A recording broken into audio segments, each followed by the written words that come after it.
खुलुमबाय आं सिबिरानि ब्रह्म गोजोन फुंबिलिनि बयनिसिमबो गाहाम हामलायनायखौ जासिहरनाय थाबाय नोंथांमोननि थाखाय आं माखासे खौरां लानानै फैबावबाय अन्नानै भिडिअखौ जोबजासिम नायलांदो नोंथांनाव खाफाल दंबा जायखिजाया गारियाव थाव सोनायजोंनो नोंथाङाबो गोदान XUV गारिनि बिगुमा जानो हागोन फुजानि धामाका अफार होदों रिलायन्स कम्पानिया बे अफारा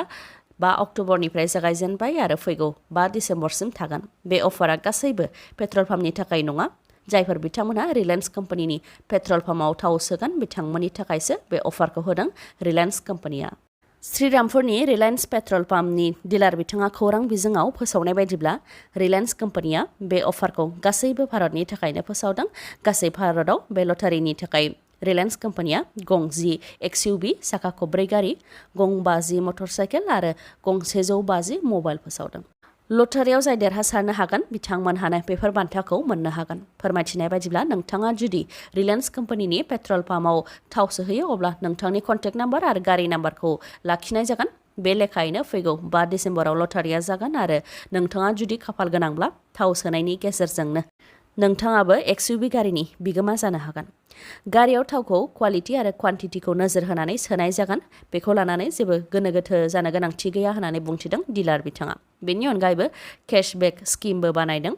जेराव नोंथाङा देरहासारनो हायोब्ला नोंथांनाव मेसेज थांगोन आरो नोंथाङा नोंथांनि गारियाव जेसेबां थाव सोदों बेनि रांखौ मोनफिनजोबनो हागोन होननानैबो फोरमायथिदों डिलार बिथाङा बाक्सानि सालबारि पुलिसा 3 ड्राग्स फालांगिरिजों लोगोसे हिर'इन हमनो मोन्दों हमजानाय 3 ड्राग्स फालांगिरिफोरनि मुङा जाहैबाय फारियै धनुधर बसुमतारी 22 बोसोर बैसोनि प्रियम खेरखातारी 23 बोसोर बैसोनि आरो हितेश गयारी 32 बोसोर बैसोनि 3खौ हमनो हानायजों लोगोसे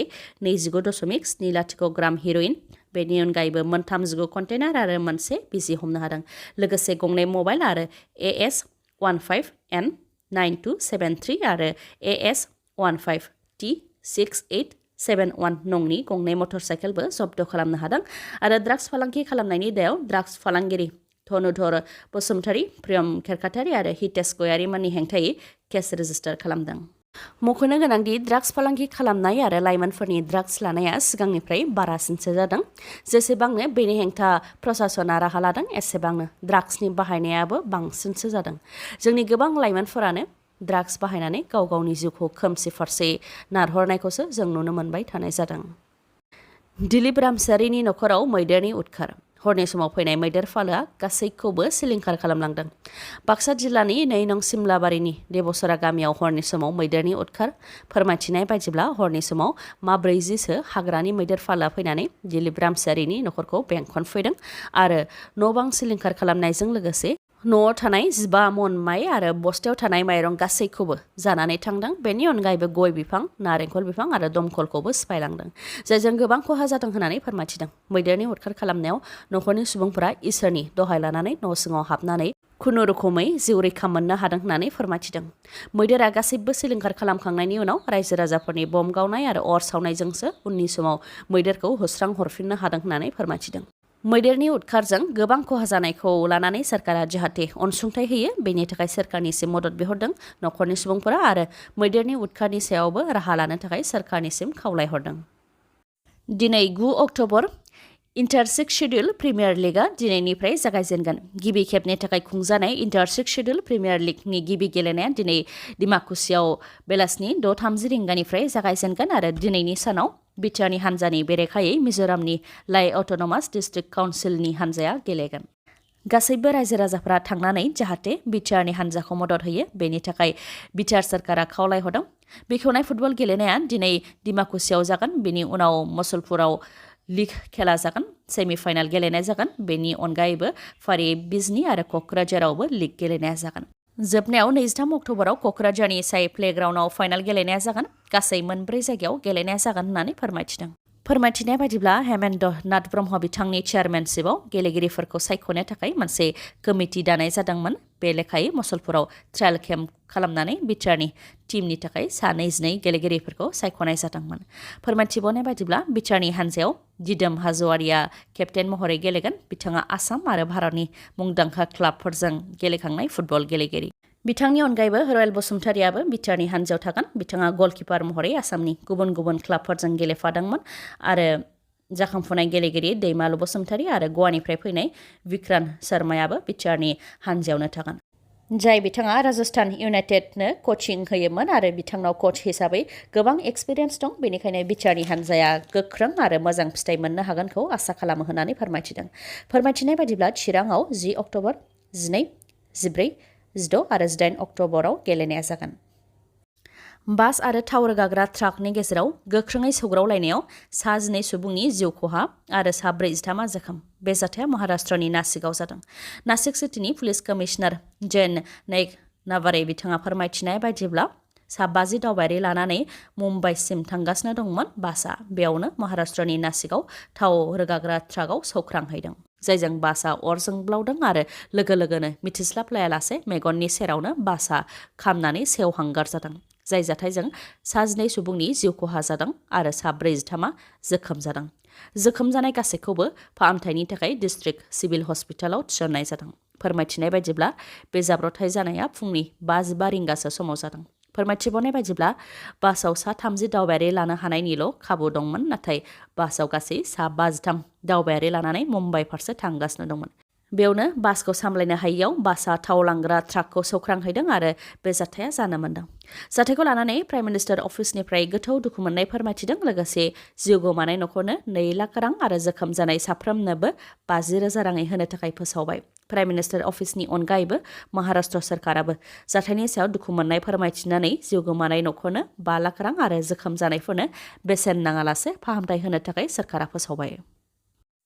उत्तराखन्डनि द्रौपदीका दान्दातु हाजोआव गोमाहैनाय आसामनि दीपशिखा हाजरिकाखौ मोननो हाबाय, नाथाय बिथांखौ थैनाय हालोदावसो बिथांनि गोथै देहाखौ मोननो हादों। दीपशिखा हाजरिकाया गुवाहाटीनि राजघरनि गलाब हाजरिकानि फिसाजोमोन। नेहरू इन्स्टिट्युट अफ माउन्टेनियारिंनि रिपर्टनि बायदिब्ला गासै 61 ट्रेनिस आरो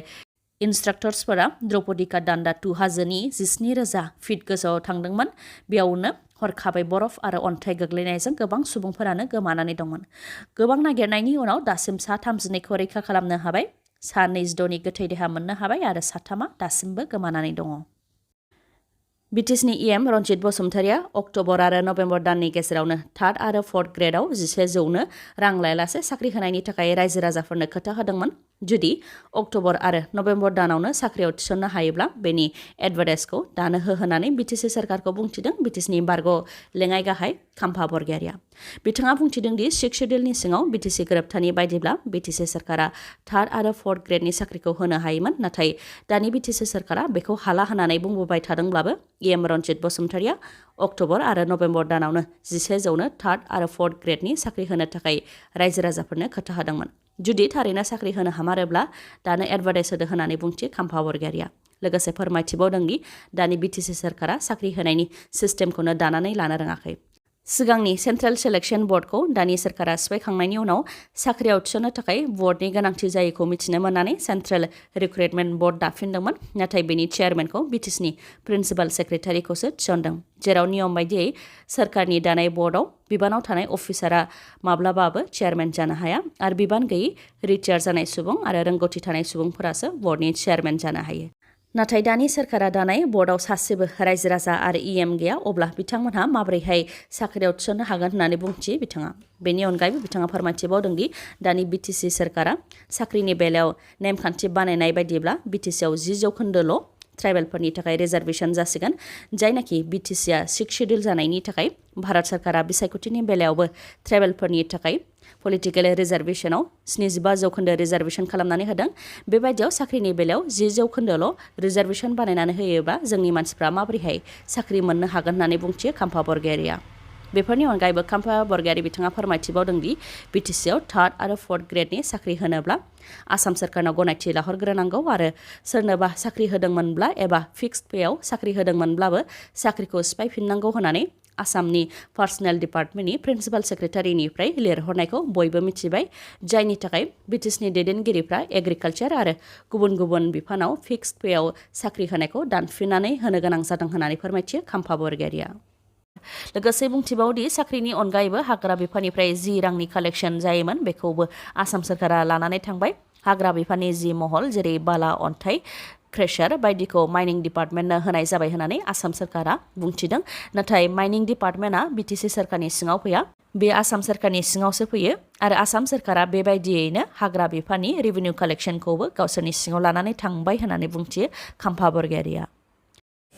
दिनैनि भिडिअआ एसेनोसै गाबोन आरो गोदान भिडिअजों लोगो मोनफिनबावगोन नोंथाङा दासिमबो आंनि चेनेलखौ साबस्क्राइब खालामाखैबा अन्नानै साबस्क्राइब खालामदो लोगोसे लाइक कमेन्ट आरो शेयार खालामनो दाबाव गोजोन्थों